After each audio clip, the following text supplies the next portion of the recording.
क्या कहना चाहेंगे, किस क्या क्या धाराएं लगी हैं राखी सावंत के ऊपर? बहुत सारी धाराएं लगी हैं based on multiple videos.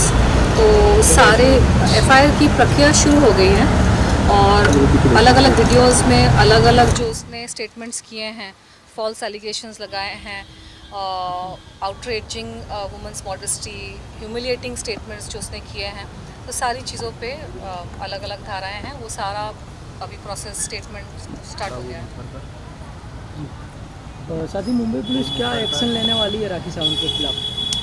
They will take action, I am very confident, क्योंकि मैंने एक बैकग्राउंड भी दिया है कि ये मुद्दा कब से शुरू हुआ था। 2008 से शुरू हुआ था, जब राखी को मुझसे दिक्कत होनी शुरू हो गई थी, जब हॉर्न ओके प्लीज़ में राखी को रिप्लेस करके मुझे लिया गया था और फिर मेरे साथ कंट्रोवर्सी करके प्रोड्यूसर्स ने वापस राखी को लिया। तो उसमें प्रोड्यूसर्स की एक चाल थी कि मेरे नाम पे पब्लिसिटी करके, शायद उनकी पहले से प्लानिंग थी कि राखी को ही लेंगे, लेकिन उन्होंने पहले राखी को रिप्लेस किया मेरे से और उसके बाद मेरे साथ कंट्रोवर्सी करके वापस राखी को गाने में लिया और मेरे सारे चेक्स उन्होंने बाउंस कर दिया। मेरे शूटिंग से पहले ही मेरा एक चेक बाउंस हो गया था। मतलब उनकी सोची समझी साजिश थी, ये कंट्रोवर्सी करेंगे, हंगामा करेंगे ताकि ये सब हो जाए, पब्लिसिटी मिले। मैं ये कहना चाहूँगी कि इस तरह के गलत काम करने ही नहीं चाहिए प्रोड्यूसर्स को, क्योंकि अगर मैं गाना कर लेती, वो गाना रिलीज़ हो गया होता, मैं उस वक्त मेरा एक नाम था, मैंने अच्छी अच्छी फिल्में की थी, मेरी आशिक बनाया बहुत बड़ी हिट हुई थी और दूसरे भी गाने फिल्में हिट हुई थी। अगर वो गाना रिलीज़ हो गया होता तो मुझे भी आगे काम मिलता और प्रोड्यूसर्स को भी फ़ायदा होता। वो पिक्चर रिलीज़ हो जाती, वो पिक्चर आज तक रिलीज़ नहीं हुई है। उस पिक्चर की वजह से मुझे इतना इमोशनल ट्रॉमा, इतना कुछ मुझे झेलना पड़ा। उन्होंने अगर वो कंट्रोवर्सी नहीं करी होती, शॉर्टकट का काम नहीं किया होता कि कंट्रोवर्सी करके तनुश्री दत्ता के ऊपर हम ज़ोर ज़बरदस्ती करके, प्रॉब्लम्स क्रिएट करके किसी भी लड़की को अगर आप इस तरह से ट्रीट करोगे, तो कोई भी एक ईमानदार जो इंसान होता है, सेल्फ रिस्पेक्टिंग इंसान होता है, रिटेलिएट करेगा ही। आप किसी को परेशान कर रहे हो, वो चुपचाप कैसे कोई कुछ चीज़ें ना सहनशीलता के बाहर होती है और कुछ आदमी ऐसे होते हैं जिनकी हरकतें आप नहीं झेल सकते। और नाना पाटेकर की रेपुटेशन हमेशा से ऐसी रही है। उसकी एक सिर्फ मैं नहीं, बहुत सारी हीरोइंस के साथ उसके प्रॉब्लम्स हुए हैं। बहुत सारी एक्ट्रेसेस ने इंटरव्यूज़ में कुछ ना कुछ उसके बारे में बोला है और उसने अपनी छवि बनाई है कि मैं बहुत अच्छा इंसान हूँ क्योंकि मैं समाज सेवा करता हूँ। कोई प्रूफ नहीं है समाज सेवा का, सिर्फ प्रेस कॉन्फ्रेंसेस है कि समाज सेवा करते हैं। आप प्रूफ दिखा के आप बोलिए कि आपने सच में क्या समाज सेवा की है। और दूसरी चीज़, अच्छा आदमी वो होता है जो अपने परिवार के साथ रहे। हीरोइनों के साथ लिंकअप करके, हीरोइनों के साथ अफेयर करने अच्छा आदमी के लक्षण नहीं होते हैं। ये बात दुनिया को पता है, ये बात पूरी मीडिया में फैली हुई है कि नाना पाटेकर के अपने खुद के फैमिली के साथ संबंध ठीक नहीं है। वो अपनी खुद की बीवी और बेटे के साथ नहीं रहते। उसने अपने बेटे को भी इंडस्ट्री में कोई सपोर्ट नहीं दिया है। अच्छा आदमी के लक्षण वो होते हैं जो अपनी बीवी के साथ, एक ही बीवी के साथ जिससे उसने शादी की है, वो शादी निभाए। बीवी बेवा की जैसे रह रही है और हीरोइनों के साथ अफेयर्स की खबरें हर जगह, आर्टिकल आप निकालोगे ऑनलाइन तो ये हीरोइन वो अच्छे आदमी के लक्षण नहीं है। तो जो पब्लिक में उसने अपनी इमेज बनाई है कि मैं अच्छा आदमी हूँ और ये तनुश्री दत्ता मेरे पे एलिगेशंस लगा रही है, वो सरासर झूठ है। अच्छा आदमी अपने परिवार के साथ रहता है, अपने बेटे बेटियों के लिए वो जान तक देने को राज़ी रहता है। इंडस्ट्री के जो हीरो है, प्रोड्यूसर है, वो अपने बेटों के लिए, बेटियों के लिए क्या कुछ नहीं करता है और इसने अपने बेटे के लिए क्या किया है। अच्छा आदमी की डेफिनेशन वो होती है। तो इसके आसपास और इसका तो नाना पाटेकर का भाई मन्या सुर्वे था, सबको पता है, मुंबई का बहुत ही खतरनाक गैंगस्टर मन्या सुर्वे। ये बात मुझे रिसेंटली पता चली। 2-2.5 साल से मेरे ऊपर अजीब अजीब चीज़ें हो रही थी। असैसिनेशन अटैम्प्ट हुआ, मेरी गाड़ी के ब्रेक फेल किए गए, एक्सीडेंट हुआ, मेरे खाने में क्या मिला के पता नहीं क्या करने की कोशिश हो रही थी।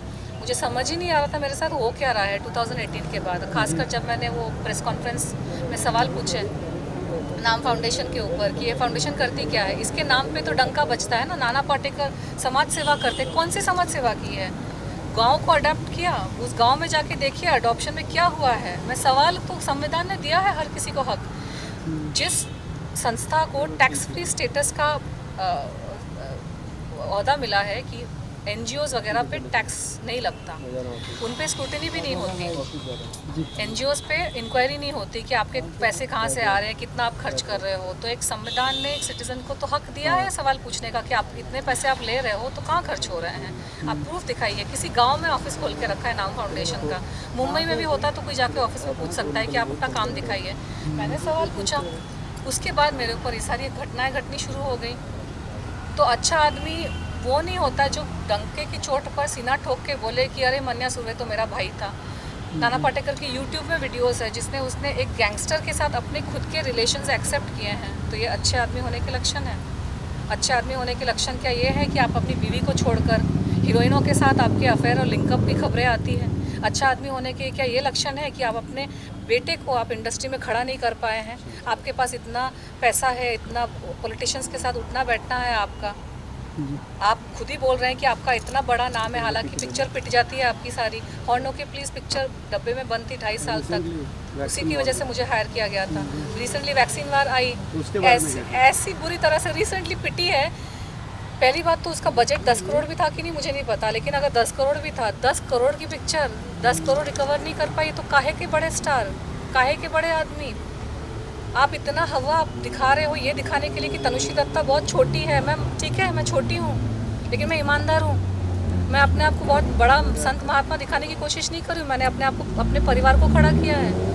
मैं अपने परिवार के लिए कमिटेड रही, उनको खड़ा करके ही मैं अपना संन्यास जो भी मैं कर रही हूँ। आपने क्या किया अपने परिवार के लिए? अच्छा इंसान होने के लक्षण वही है कि अरे बाहर की आप चैरिटी क्या कर रहे हो, इस गांव को अडॉप्ट किया। अरे आपके घर में चैरिटी बिगिंस एट होम। अपने घर के लोगों के लिए आपने क्या किया है और गांव में किया भी है कि नहीं किसी को नहीं पता। ये किया वो किया, किसने, ढूंढो जाके सच में किया है कि नहीं। और सवाल पूछने पर मेरे पर ये सारे अत्याचार शुरू हो गए, एक्सीडेंट हो गया कि क्या कुछ नहीं हुआ। तो पब्लिक को ये जानने की बहुत ज़्यादा ज़रूरत है कि ये मीडिया के ज़माने में कोई कुछ भी बोल सकता है। अच्छा आदमी लड़कियों पे हमला नहीं करवाता। जैसे कि आपने मन्या सुर्वे का नाम लिया, कोई धमकी वगैरह आ रही है आपको गैंगस्टर से? मुझे ऐसे नाम लेकर तो कोई धमकियाँ नहीं आई, लेकिन पिछले 2.5 साल में मेरे साथ ऐसी अजीब अजीब घटनाएं घटी है कि आप मतलब और 2 घंटे निकल जाएंगे इस सब। तो मैं ब्रीफ में बहुत ही संक्षिप्त में मैं इंडिविजुअल इंटरव्यूज़ में इसका वर्णन कर सकती हूँ।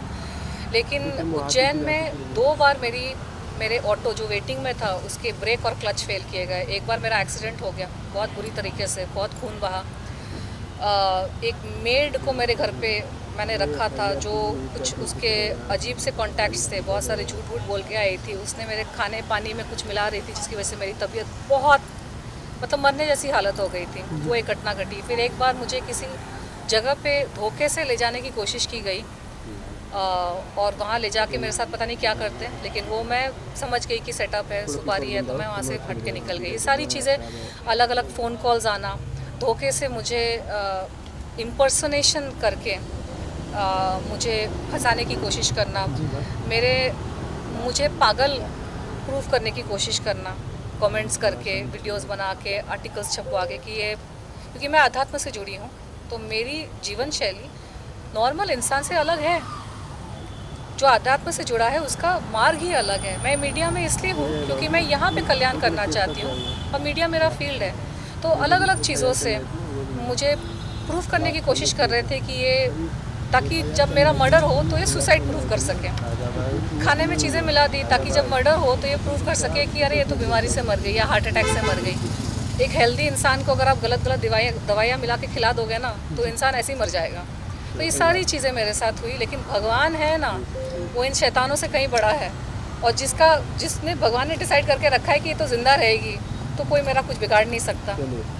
तो अब मैं एक्शन, एक तो मुद्दा शुरू हुआ है राखी का, वो उसी मुद्दे से कनेक्टेड है क्योंकि मीटू मूवमेंट के टाइम पे राखी दर्ज हो गया है ना राखी सावंत के ऊपर। वही प्रक्रिया चल रही है, अच्छा मैम, फाइनली मैम आप मानती हैं कि जो भी जितने भी अटैक्स हुए आप पे, जो भी आरोप लगाया है, जैसे कि आर्टिकल्स की बात करें तो सभी नाना पाटेकर के थ्रू कराए गए, क्योंकि कहीं ना कहीं उन्हीं का नाम आ रहा है आपके? मेरे और तो कोई दुश्मन है नहीं। मैं वैसी तो हूँ नहीं राखी सावंत के जैसे कि हर साल किसी नए इंसान को लेकर उस पर एलिगेशन लगाना शुरू कर दूँ। मुझ में उतना संयम है और क्लैरिटी है। मैंने इतनी सारी पिक्चरें की। कभी आप लोगों ने सुना कि मेरे किसी सेट पे झगड़े हुए हैं? कभी आप लोगों ने सुना कि किसी हीरो के साथ मेरी फ़ाइट हुई या किसी हीरोइन के साथ मेरी फ़ाइट हुई? मैंने 16 फिल्में करी हैं। मेरी फिल्में हिट गई है। मैंने 5 साल मैंने जम के काम किया। मैंने हंड्रेड्स ऑफ स्टेज शोज़ किए हैं, मैंने इवेंट्स किए, ब्रांड्स का काम किया। कभी आपने सुना कि कहीं मेरी झड़प हुई, मेरी कहीं फ़ाइट हुई? मुझे जहाँ पे जिसके साथ तकलीफ़ हुई, मैं तो उसी मुद्दे पे आज भी अड़ी हूँ। मैं हर रोज़ हर साल नए नए लोगों के ऊपर एलिगेशन तो लगाती नहीं हूँ। मैं ईमानदारी से काम करती हूँ चुपचाप। जिन लोगों ने मेरे साथ काम किया है, अच्छे से काम किया, आप उनको जाकर पूछो मेरी रेपुटेशन कितनी अच्छी है। इस नाना पाटेकर ने, इस राखी सावंत ने मेरी रेपुटेशन की धज्जियाँ उड़ा दी ना मुझे यहाँ काम चैन से काम करने दिया। अमेरिका में भी जाके मुझे कामकाज को लेकर बहुत तकलीफ़ें हुई। अलग अलग झूठे झूठे एलिगेशंस लगाए, पर्सनल लाइफ पे अटैक किए, झूठे एलिगेशंस लगाए, शादी वादी की चीज़ें मेरी स्पॉइल हो गई। तो ये शैतानी लोग हैं, इनकी शैतानी प्रवृत्ति है। इनको झूठ के बेसिस पर अपना साम्राज्य चलाना है और उनको ये भी पसंद नहीं है कि कोई उनको आईना दिखाए। ये प्रताड़ित करेंगे सामने वाले को और चाहेंगे कि सामने वाला प्रताड़ित हो जाए और चुपचाप सह ले। अरे भाई क्यों सहे? भगवान ने पैदा किया है, धरती पे लाया है, ईमानदारी से अपनी रोटी कमाती हूँ, किसी के बाप का नहीं खाती मैं। मुझे चैन से जीने दो, मुझे चैन से काम करने दो, बस यही मेरी इच्छा है। न मेरी कोई एम्बिशन थी कि मैं कोई महारानी बन जाऊँ। परेशान भी करेंगे, कंप्लेन भी मत करो, कुछ बोलो भी मत। क्या है यार, क्या हो रहा है यहाँ पे? अच्छा तनुश्री मैम, एकाएक क्या बात हो गई जो कि 4 साल के बाद तनुश्री दत्ता जाग गई और कंप्लेन करने आ गई? इसके पहले क्यों नहीं कंप्लेन की नाना पाटेकर के खिलाफ इस तरह की? नहीं, जागने की बात नहीं है। नाना पाटेकर के खिलाफ तो 2018 में ही कंप्लेन मेरी दर्ज हो गई थी। तो ये नाना पाटेकर को लेकर, मूवी को लेकर, हाँ, ये जो कंप्लेन जो है ये राखी सावंत पे, नहीं राखी सावंत का ये कंप्लेन है। नाना पाटेकर का कंप्लेन 2008 में भी दर्ज हुआ था FIR, जिसमें पुलिस ने कार्यवाही की नहीं थी और पुलिस ने उसको ठीक से किया नहीं था। इसलिए 2018 में वापस से मैंने उस चीज़ को किया और वहाँ पे भी प्रेशर में आके बहुत मेरे विटनेसेस को डराया धमकाया गया और विटनेसेस को यहाँ वहाँ किया गया। राखी सावंत का जो मामला था 2018 में मेरी तबीयत बहुत बिगड़ चुकी थी मीटू मूवमेंट के टाइम पे, क्योंकि इतना मुझ पे एक साइकोलॉजिकल प्रेशर आ रहा था और मुझे US वापस भी जाना था, क्योंकि यहाँ से तो लोगों ने परेशान किया, तो वहाँ पे मेरा काम वाम था, मुझे वापस जाना था। तो अब जब मैं वापस आई हूँ और अब मेरे पास वक्त है, क्योंकि आप समझ सकते हैं कि मुझे तो देखने वाला कोई नहीं है ना, मेरे आगे पीछे कोई नहीं मुझे देखने वाला, तो मुझे तो अपनी रोजी रोटी कमानी पड़ेगी ना। मैं यहाँ बैठी रहूँ, ये सब कोर्ट कचहरी के चक्कर करती रहूँ, मुझे यहाँ रहने नहीं दोगे, यहाँ जीने नहीं दोगे, यहाँ काम नहीं करने दोगे। भाई मैं जहाँ पे हूँ वहाँ पे तो मैं काम करूँ, कुछ करूँ, अपना जीवन का आगे बढ़ाने की कोशिश करूँ। तो हमेशा पॉसिबल नहीं होता है कि हर चीज़ को तुरंत कर देना। और राखी सावंत जैसी जो लोग होते हैं वो जितनी गंदगी कर देते हैं ना, सामने वाला इंसान इतना धक्के से शॉक हो जाता है कि सामर्थ्य आपका टूट जाता है कि आप डील कैसे करें। अभी तो मैं वीडियोस देखने को मजबूर हो गई हूँ, क्योंकि FIR के लिए पूरा डिटेल देख कर आपको सेकंड बाय सेकंड बहुत वो करना पड़ता है।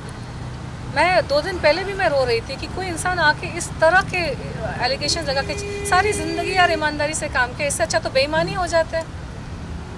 क्यों ईमानदार रहे कोई इस देश में? क्यों कोई तरीके से रहे? जब चोर उच्चकों को इज्जत देते हैं, चोर उच्चकों के सामने दुनिया अगर झुकती है, झूठे लोगों का बोलबाला है, कोई भी आके कुछ भी करके चला जाएगा, तो हम क्यों ईमानदार रहे? हम भी झूठे बन जाते हैं, हम भी बेईमान बन जाते हैं, हम भी चोर उच्चके बन जाते हैं, हम भी डकैत बन जाते हैं। अगर उस तरह के लोगों को ही संविधान प्रोटेक्ट करेगा, मंत्री महोदय का मंत्री लोगों के साथ उठना बैठना, सारे गुंडे चोर मवाली, और जो ईमानदार इंसान होता है तो ईमानदारी से मेहनत में मजदूरी कर रहा होता है।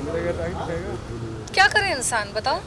और फिर अगर एक वक्त भी आता है कि चलो फ्री है अभी अब कर सकते हैं, तो अब सवाल पूछते हैं कि अभी क्यों? अरे कब करें? इंसान में जब क्षमता होगी, जब समय होगा अपने काम काज को छोड़ के, तभी इंसान एक्शन लेगा ना। Thank you.